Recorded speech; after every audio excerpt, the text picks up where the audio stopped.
Greetings, everyone. I want to talk about the upcoming new moon on December 12th.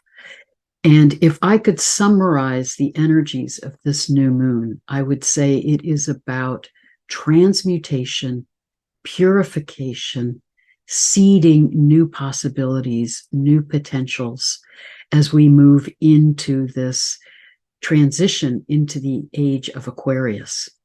I think that we're in a very accelerated time of change and that we're going to see some profound shifts as we move into January of 2024, and particularly as Pluto moves into Aquarius on January 20th.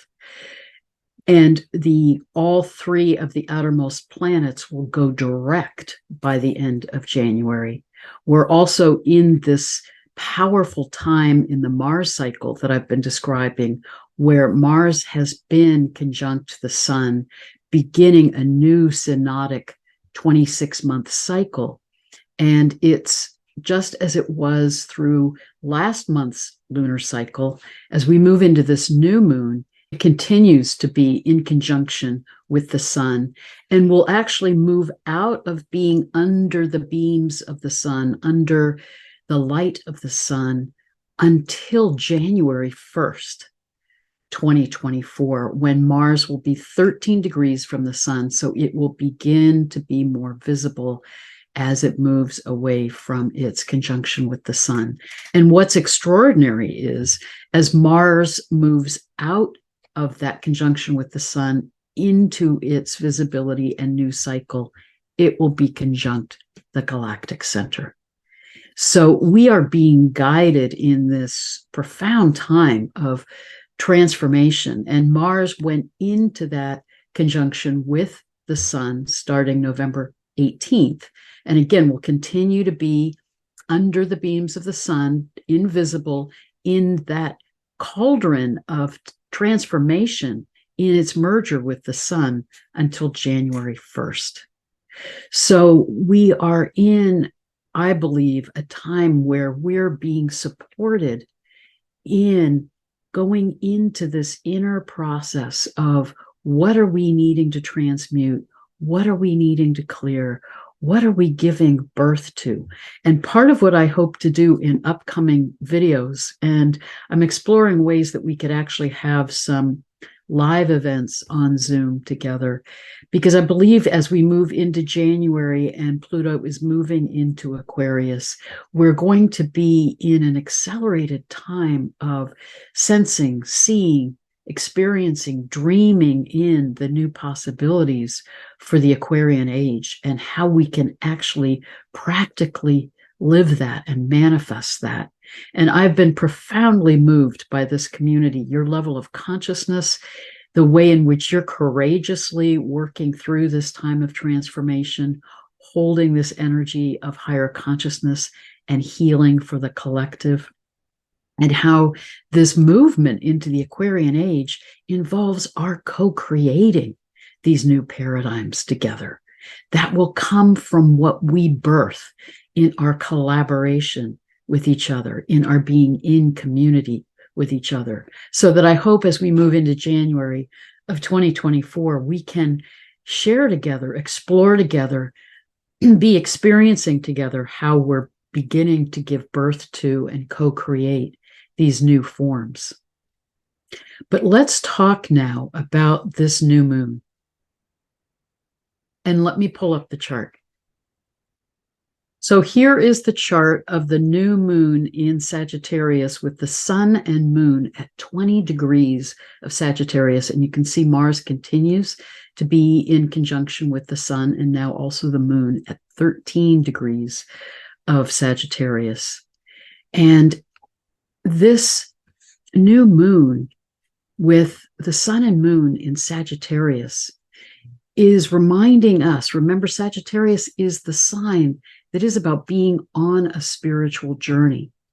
And the meaning of the Sabian symbol for 20 degrees of Sagittarius is about accessing the highest levels of spiritual realization through receiving guidance from our spiritual source.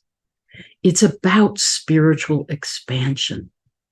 Remember that the energy of a new moon is about what are we seeding? How do we go within, receive that spiritual guidance, be in this liminal time where one lunar cycle has ended. We haven't fully begun the new lunar cycle until that crescent moon begins to move away from the sun. So we're in this time where we're in the dark of the moon, in the energy of the new moon, seeding the new possibilities for what can begin to manifest in this lunar cycle as we move towards the full moon, which will be on December 26th. So as we're in this time of the new moon in Sagittarius, we're being called to take time to reflect, take time to meditate, to go within, to open to that spiritual guidance that's there for us. And as Mars continues to be in this conjunction with the sun, I've been talking about how Mars reflects our relationship with our third chakra. It reflects how we act, how we express ourselves. Think of Mars also as how we work with our ego. We're being guided in this time with this new moon and in this ongoing 6-week period when Mars is conjunct the sun to be more conscious of how we're working with our ego self. Remember, as we're in a spiritual journey, it is about moving more and more fully into living from our soul self. But our ego is a necessary part of who we are to support us in manifesting ourselves in this reality, in this physical plane dimension. So we need that energy of Mars and we need that sense of ego, but we are being called to be in this time where we're allowing Mars to merge with the energy of the sun that is guiding us in how we burn away what is no longer serving us to be living more and more fully from our soul self. And it's significant that Neptune is squaring the sun and moon at the time of this new moon, and it will continue to be in a square with the sun and moon at the time of the full moon. It will be an out of sign square, but it will continue to be very active throughout this lunar cycle.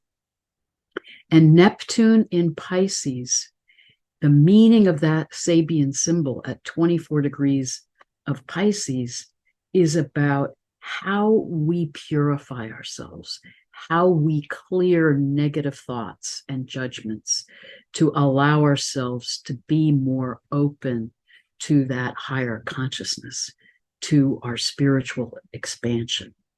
So think of this new moon as a time of purification and transmutation, the energy of water, purification, and fire, transmutation. And I think it's profound that Neptune in Pisces is reminding us not only of how this energy of Neptune in the sign of Pisces can be cleansing us, clearing us, purifying us. But remember the consciousness of water. I've been talking a lot and referring a lot to Veda Austin's amazing work with coming into deeper and deeper awareness of how water holds this energy of cosmic consciousness. And water is within us, it's all around us, it is throughout the cosmos. So Neptune in Pisces is reminding us that as we allow ourselves to open to this time of purification and expansion, we can allow the waters within us. Molecularly, we're 99% water. And water is holding that energy of and consciousness of the cosmos that is being infused now by the cosmic rays we're moving through, with where we are in the galaxy, with the energies that are coming through the sun. So in an active way, the waters of our planet, the waters of our bodies are being transformed by these powerful energies that are coming through the sun, through the galactic center. And one of the beautiful things that Veda Austin has discovered in her work, and I'll put links to her work below, is that when she puts a seed in her petri dish and freezes the water, the image that emerges in the crystallography in the ice is the image of what that seed can become. So, for example, if she puts a sunflower seed and imprints that energy in the water and then freezes it, what will emerge in the crystallography is an image of a sunflower in bloom. So I do believe that the waters within us, the waters of the earth and the cosmos, hold the energy of the potential of who we are and who we can become. So as we allow those healing energies of the waters within us and all around us to guide us in this time, this liminal period of transformation, we're not only being guided to burn away what we need to release and to be in this process of purification, but we're being supported in sensing our potential and the seeds of possibilities within us to move into a more expanded expression of our true spiritual nature, and to be able to sense and experience the seeds of the Aquarian age that can emerge in our co-creation with each other. We're also supported in this new moon with a trine with Chiron, which is now retrograde, and is supporting us and reflecting on what are we needing to heal? What are we needing to clear to be in a more balanced sense of ourselves, Aries, and how we express ourselves. This new moon is also in a beautiful trine with Erisina. So as we're in this time of purification, transmutation, opening to the seeds of new possibilities, Erisina is whispering to us as it's in this conjunction with the North Node about the creative directions that we can move in, these new forms that are possible, that are off the beaten track, that don't fit the conventional ways of doing things, that are not a reflection of the paradigms of the past. But remember, as we're in this transition time from one age into a new age, it is a time of death, rebirth. It is a time of transmutation. And let me show you how that comes through in the energies of where this new moon is in the sky on December 12th.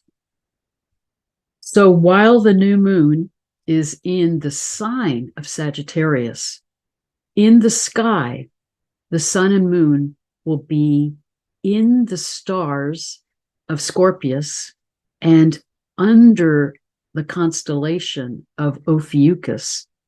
And Mars, which is in conjunction with the sun and moon, will be very close to Antares. Remember, at the time of the full moon, these were, the sun and Mars were in a configuration here beneath the stars of Libra, moving into the stars of Scorpius. And now they're very much in that energy of Scorpius and Ophiuchus. It's beautiful that as we're in this configuration with the sun and moon and Mars, that this conjunction with Antares, this energy of this royal star of the West, is about transmutation and transformation. Ultimately, Antares, the heart of the Scorpion, is about how do we do these journeys into the underworld, into these times of transition and transformation?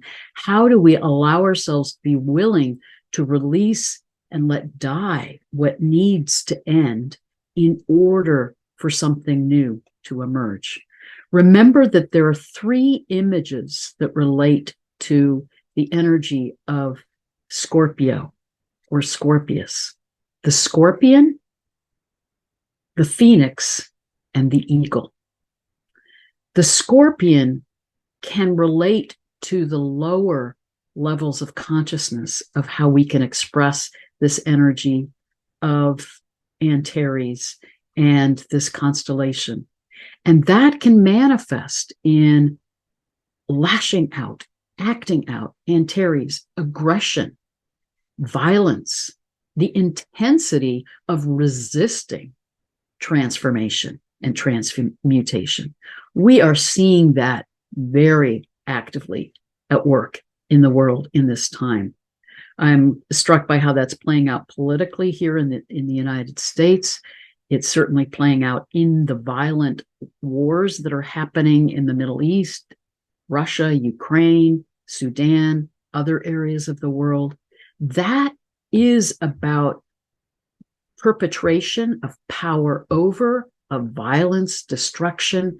But I also see these energies of violence and acting out and assertion of power and authoritarian ways of being as an active resistance to the profound transformation that we're being called into individually and collectively.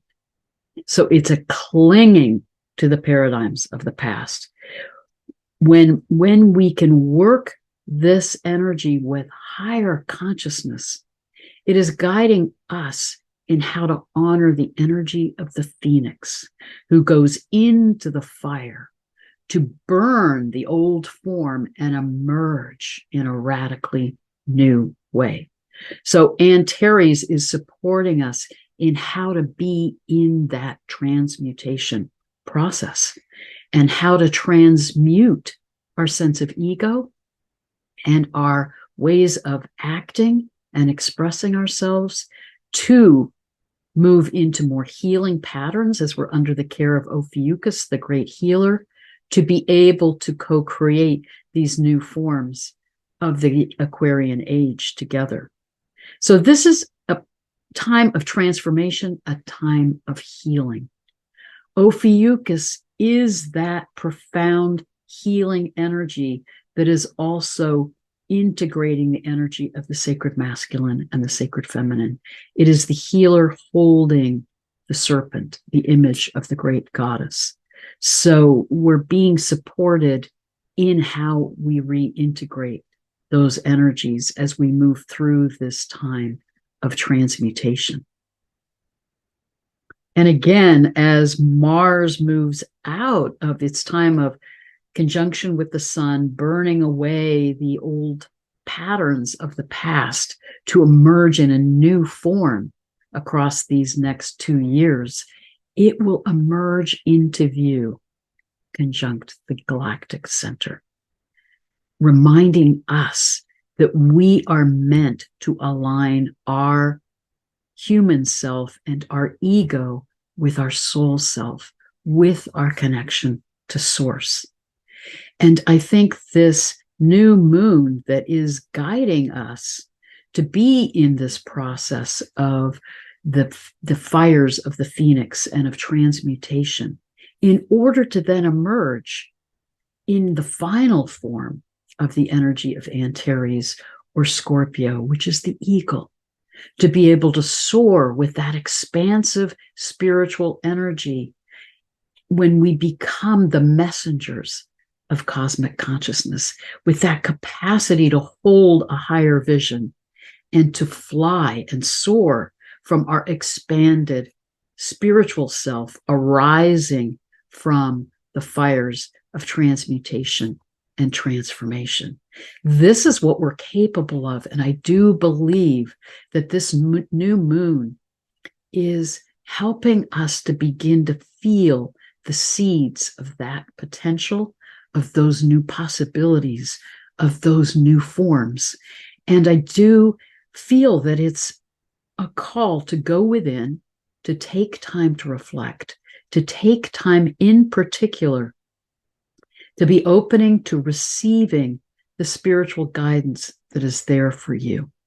These cosmic energies that are coming into our planet now, these solar energies, are so transformational and so opening up our pineal gland and our capacity to more fully receive messages from the other realms and to more fully open to our own ways of tapping into psychic gifts and spiritual consciousness and guidance from the divine, guidance from our spirit guides and our own intuition and our inner knowing. So I think this is an important time to find whatever way that you connect to that spiritual guidance for yourself.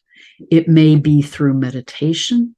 It may be through attending to your dreams. It may be through connecting with nature and opening to the synchronicities of messages coming through your experiences with plants or animals or with the stars or with the sun. Open to whatever way you tap into that guidance, because I do believe at the time of this new moon, we're going to be receiving these energies of purification and transmutation and profound guidance to sense more the seeds of our own potential to expand in a more full way into our true authentic selves and into our true spiritual, the full extent of our spiritual nature. As we've been in this time of the Kali Yuga, the time of forgetting across these last 5,000 years, we've disconnected from some of the ways in which we can access our psychic gifts and this expansive spiritual consciousness that not only supports us in our spiritual development, but I think opens us up to more advanced forms of working with energy for healing and working with energy for new technologies. So all of that is being seeded as in our energy fields as we're moving through this time of transmutation. And the key is to honor that this is a rite of passage, that as we're moving out of the age of Pisces, as we're moving out of the Kali Yuga, we have to let the paradigms of the past die, burn in the fires of transmutation. We have to allow our old ego attachments and identifications and coping patterns to burn in that fire, like the phoenix, to burn the old form, to emerge in a new way. So allow yourself to be in that liminal process, to know that old patterns are dying, but that in that liminal time, as we move through that experience of transformation and transmutation, the seeds of the new form are being planted within us to begin to emerge. And I truly believe that we're going to be experiencing how they will emerge in a more full way as we move into January of 2024. And then I think we're going to be supported to be on an accelerated path with that. And remember, the end of 2024 into the beginning of 2025 is a profound time of accelerated manifestation of the new Aquarian forms. And amazingly enough, the Mars opposition with the sun, when this Mars cycle will come to its fruition with Mars opposite the sun, will be in January of 2025. So know that as we're in this turbulent time, it is the death into the rebirth that will be emerging more and more fully in 2024 and then into 2025 in an even more visible way as it manifests in our lives individually and collectively. So I believe that we can consciously work with the energies of this new moon, not only by opening to our spiritual guidance, but allowing that Neptunian purification process to support us in releasing our negative thoughts, our judgments, our fear. Remember that the energy that we get caught in impacts our thoughts, our feelings, and our actions, and the frequency that we're in, and the energy that we express. So if we're caught in the turbulence of this time, if we're caught in anger or fear or despair, we're getting pulled into that underworld energy of Antares and identified with it in a way that can be traumatizing to us. And then we can be caught in that underworld experience rather than honoring the way in which it's guiding us through transmutation and transformation. So hold with compassion the times that you feel fear or anger or overwhelm or despair, but know that it's part of the dying process of the old ways of being and a part of the turbulence. It's like the hard labor before the new birth. So we are in that experience individually and collectively. We're each feeling that we're in this death rebirth process in our own individual experience. And certainly we're seeing that collectively. But if we can hold the larger vision, and again, that's the eagle energy of Scorpius and Antares, if we can hold that eagle perspective, rise above and see the larger context of this time that we're in our own individual experience and in our collective experience, then rather than getting caught and mired in the underworld, we can honor that we're going through a death into a rebirth and hold that energy of hope and trust and honoring of this accelerated process that we're in with these energies from the earth and sky that are pulling us through this metamorphosis into a new birth and into a new earth and new paradigms of the Aquarian age. So honor the energies of water, honor the energies of fire. I encourage you to do a fire ceremony, release what you want to release, do a purification ceremony with water. When we engage in ritual, in ceremony, we're actively engaging all the parts of ourselves, physically, emotionally, spiritually, energetically. We're allowing ourselves to heal and transform at the level of our conscious awareness, but also at the level of our deeper unconscious and deeper soul self experience.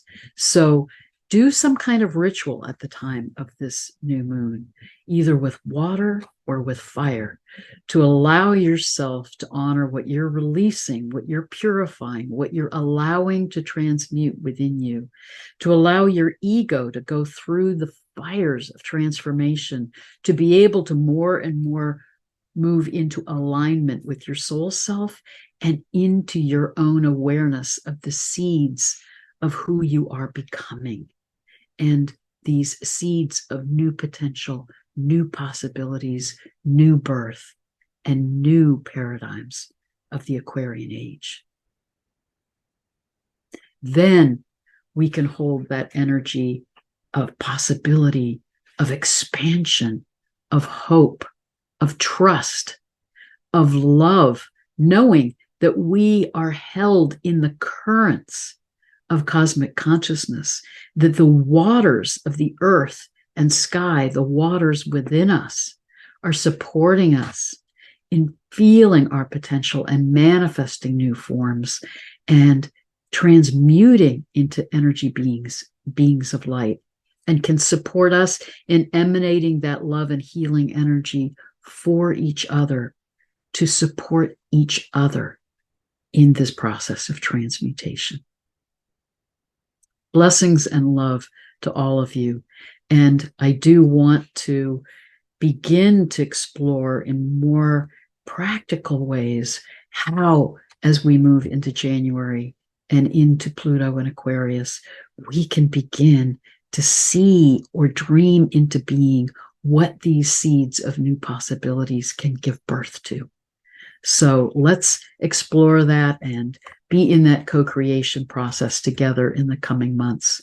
But again, I'm so grateful for the love and consciousness of this community and how we are supporting each other in this time of transition and transformation. Blessings to all of you. Blessed be.